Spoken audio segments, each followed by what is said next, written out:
Hey there. In this video, I'm going to show you how to manage your Notion account settings. Those are different than the Workspace settings, but they're found in the same spot, so it can be a little bit confusing. To navigate to your Notion account settings, move to the sidebar, scroll all the way to the bottom, and click Settings. You'll be presented with a new window with two main sections. The section above is for your account-wide settings.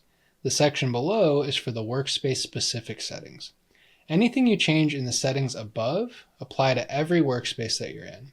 These contain things such as the appearance, if you want it to be in light mode or dark mode. Highly suggest dark mode, there's a lot of science on that.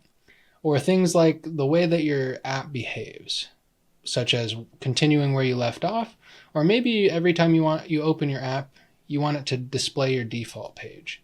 You're also able to change the default page, and I always suggest moving it to the top page in your sidebar, because if you add your favorites to the top, every time that you open your app, you're going to be presented with your favorite page, and it's a very quick way to get to what you're looking for right away. You can also adjust your time zones if you want to look at that. Notion is pretty smart, so you could probably just leave it on geolocate and have no problems with it, but you can adjust that here if you're looking for that.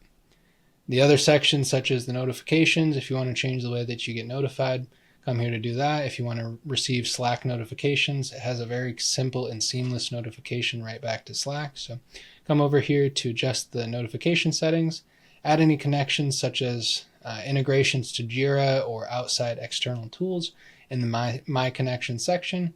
Change the language and region in the below section for your account. You can also say that you want to start your weeks on Monday compared to Sunday, and then move up to the My Account section if you want to adjust your email, password, verification methods, or grant access to the Notion team for support access.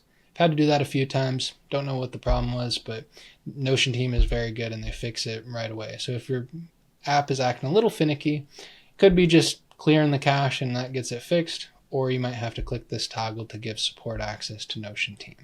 You can also delete your account right from this section, so please don't do that if you don't mean to. It's kind of a scary thing, and Notion does have backups, but don't rely on that. So this is how you access your settings inside of Notion. And remember, there are two main sections, your account settings and your workspace settings. Every workspace that you go to has different settings. The account that you're logged into applies to everything across every workspace that you go to. Hope this helped. Hope this makes sense. And if you have any questions, please feel free to reach out. I'll answer them right away. Talk to you soon.